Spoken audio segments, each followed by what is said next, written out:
demons can actually possess you, use you, so you can give them souls, and they make you take your own life. The following story is not a widely circulated one, but it is one of the more disturbing cases that to this day experts in both demonology and psychiatric behaviors still can't fully explain. If you're drawn to the dark and creepy corners of true crime, the weird cases, the ones that disturb investigators, and the stories that become legend, you're exactly where you need to be. I'm Sav. If you're new here, click subscribe because I bring you a new video and a new story every single week. All right, let's get into tonight's case.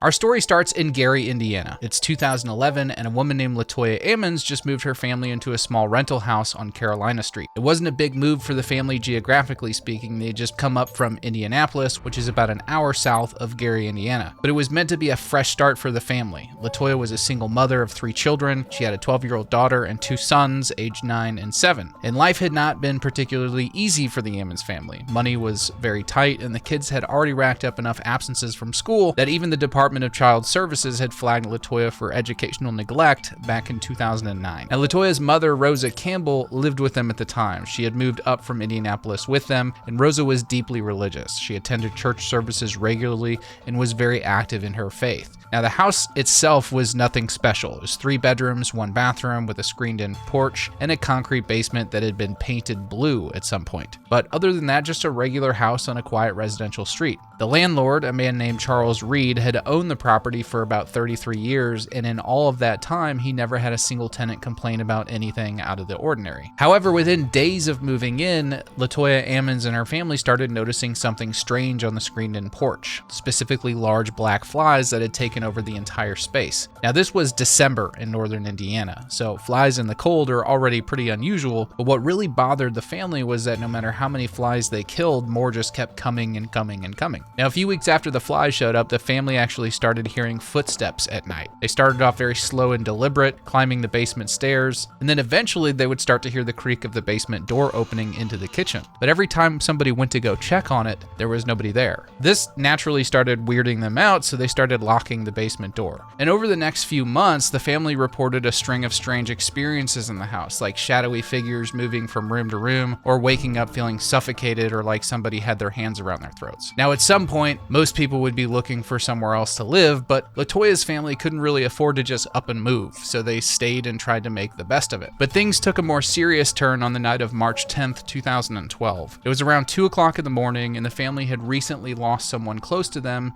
and they were still grieving, so most of them were still awake, but Latoya's 12-year-old daughter had fallen asleep in Latoya's bedroom with a friend for the night. And a little while after the girls had gone to bed, out of nowhere, they heard this blood-curdling scream coming from the bedroom. So Latoya did what any mom would do, and she jumped up and ran down the hallway, and when she turned the corner into the bedroom, what she saw stopped her cold.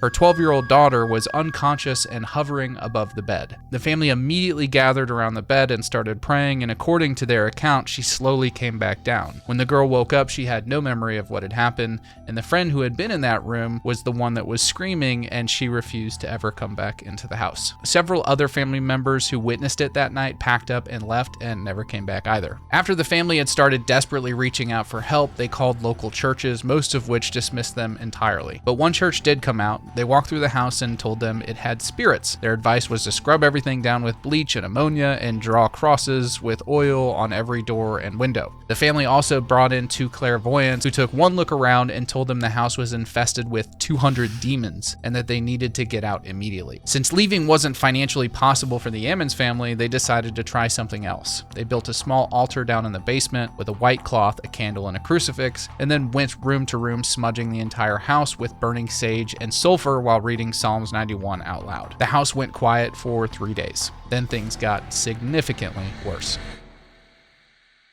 A few days later, the children's behavior started to change in ways that nobody around them could really explain. Their eyes would bulge, their faces would twist and contort into what witnesses described as evil smiles. Their voices dropped into deep guttural registers that didn't quite sound like children at all. And the youngest boy, who was 7 years old, started disappearing into a closet for long stretches of time. When the family checked on him, he'd be sitting in there having a full conversation with somebody that nobody else could see. And according to the child, the invisible boy that he was talking to would describe in detail what it felt like to be killed. On top of that, on separate occasions, the same 7-year-old boy was found thrown across rooms by forces that nobody could account for. The 12-year-old daughter started hearing a voice, and it told her that she would never see her family again, that she wouldn't be alive for another 20 minutes. And at one point, she was struck by her own headboard with enough force that she actually needed stitches. The 9-year-old boy became a different child entirely. He became very aggressive and started growling and speaking in a voice that didn't sound like his own. And he's the one who becomes the center of the most documented moment in this entire case. On April 19th, 2012, Latoya had seen enough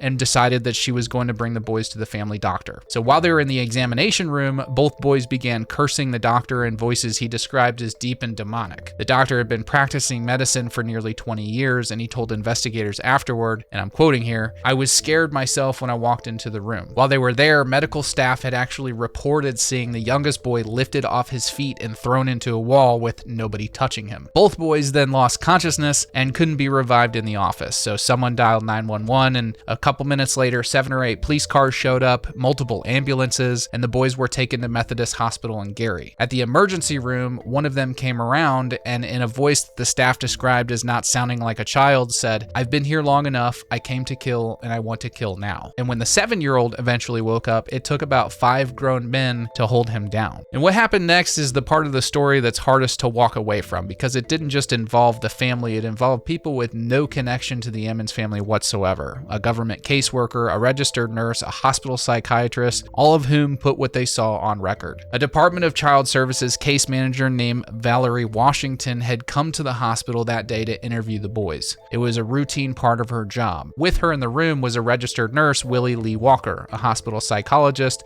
and Rosa Campbell. It was at this point that the 7-year-old started growling. His eyes rolled back into his head, and a voice that, again, wasn't a child's, said, "It's time to die, I will kill you," and then actually walked backwards up the wall, and when he reached the ceiling, flipped over his grandmother and landed on his feet on the other side of her. Washington, Walker, and the psychologist all ran out of the room. Washington went back to her office and documented exactly what she saw in her official DCS report. It reads, "The child walked up the wall as if he was walking on the floor and did a flip over the grandmother." The episode was witnessed by the site counselor and DCS worker FCM Washington. And when investigators later asked Washington whether the boy had just run up the wall like some kind of athletic stunt, she said, "No, the boy glided backwards on the floor, then the wall and ceiling." Nurse Willie Lee Walker gave her own statement independently and said, "He walked up the wall, flipped over her, and stood there. There's no way he could have done that." 3 different people with no prior connections to the Ammons family, all saying the exact same thing, all on record. Now, following the hospital incident, DCS took emergency custody of all 3 children without a court order. Latoya was absolutely devastated, and she said, "We'd already been through so much and fought so hard for our lives. It was obvious we were a team and we were beating it. Whatever we were fighting, we made it through together as a team, and then they separated us." That separation would last about 6 months.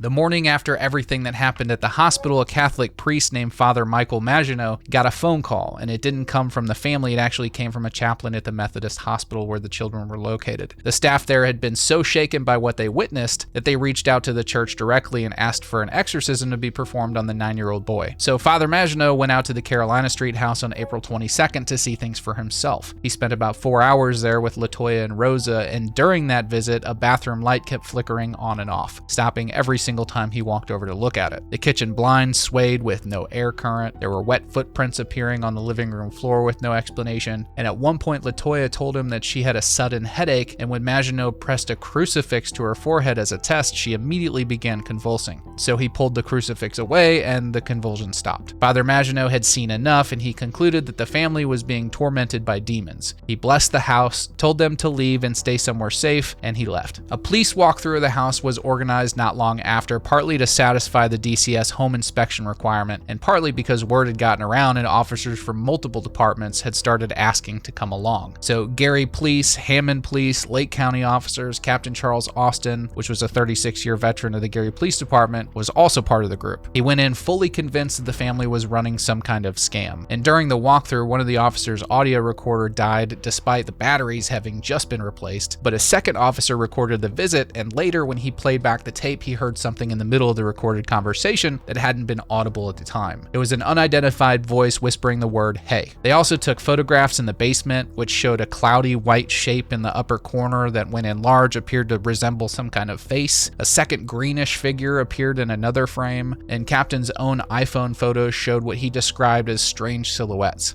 Austin refused to stay in the house once it got dark, and in the days after the visit, Austin's police car radio went haywire at a gas station, producing what he described as an eerie voice coming through the static. His garage door stopped working despite the power being on, the driver's seat in his personal car started moving on its own, and a mechanic told him that the seat motor was mechanically broken with no obvious cause. It was at this point that the skeptic became the believer. A second visit on May 10th brought an even larger group out to Carolina Street. Rosa and Latoya were there, also was Captain Austin, several other officers, Father Maginot, 2 Lake County officers with a police dog, and a new DCS case manager named Samantha Illick. The original caseworker, Valerie Washington, had actually refused to go back to the house. But when they were down in the basement, Illick reached out and touched a liquid that was dripping down the wall. She described it as slippery and sticky at the same time, and under the stairs, the officers noticed something odd. The floor under the stairs was actually dirt and not concrete, and the surrounding concrete was jagged and broken as if it had been deliberately torn up. So they dug a 4x3 foot hole and found a collection of objects actually buried underneath the stairs. A pink press-on fingernail, a pair of women's underwear, a political pin, a pan lid, socks with the bottoms cut off, candy wrappers, and a heavy metal object resembling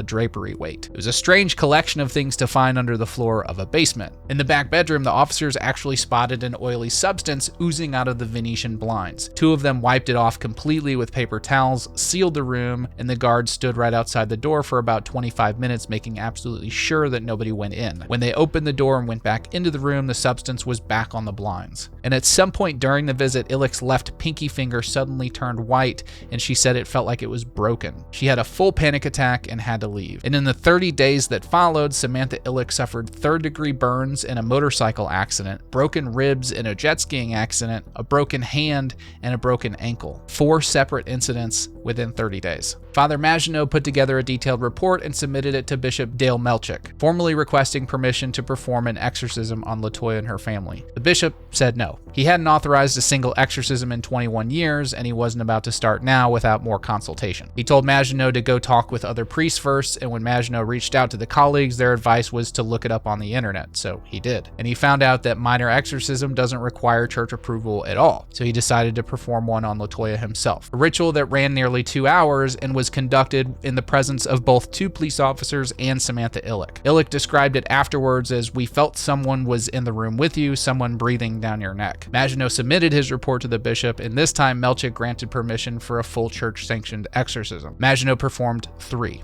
The first in English with prayers of praise and condemnation, the second also in English focused on directly condemning the entity, which by all accounts appeared to agitate it, and the third was in Latin. Maginot called out specific demon names, and after the 3rd exorcism, an associate burned a piece of paper with one of the demon's names written on it, and Latoya said she felt the presence finally lift from her body. When Latoya later looked up the names of the demons Maginot had identified during the exorcism, she'd found that the characteristics associated with each one lined up with the specific problems her family had faced in that house. One of the names was Beelzebub, which, if you don't know, translates as Lord of the Flies. The family moved back to Indianapolis. Maginot blessed their new home. No paranormal activity was ever reported again. And finally, in November of 2012, 6 months after her kids were taken from her, Latoya got her children back. She said it was the happiest day of her life, and when she pulled up to the DCS office to pick them up, the kids screamed with joy when they saw her. The Department of Child Services monitored the family until February 2014, then officially closed the case.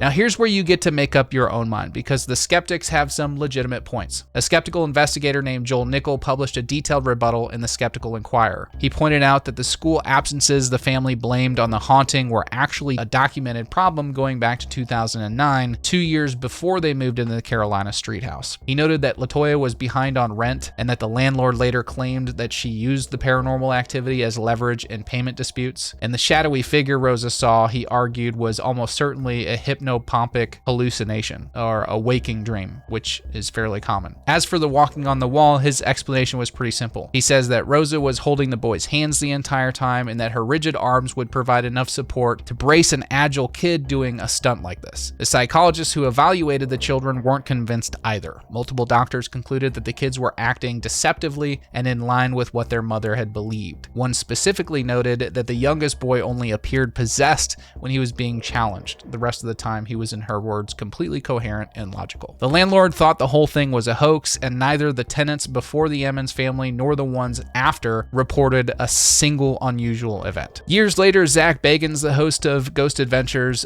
bought the house for $35,000, filmed a documentary inside it, and claimed that whatever was in that house left him sick for over a week and permanently damaged his eyesight. He now wears prism prescription glasses for a condition called diplopia, and he demolished the house in January of 2016, saying it was too dangerous to leave standing. He kept the basement stairs, though. They are currently on display at his haunted museum in Las Vegas. The lot where the house stood on Carolina Street is now empty, and Latoya Ammons still stands by everything she has ever said about what happened in that house. Her message to anyone who doubts her is simple: when you hear something like this, don't assume it's not real, because I've lived it. I know it's real. Make of that what you will. If you guys enjoyed the video, please like and subscribe and click the video you see on screen right here. This is a story of Brian Wells and the mysterious events leading up to his very tragic and very public demise. I'm Sav, and I'll see you on the next one.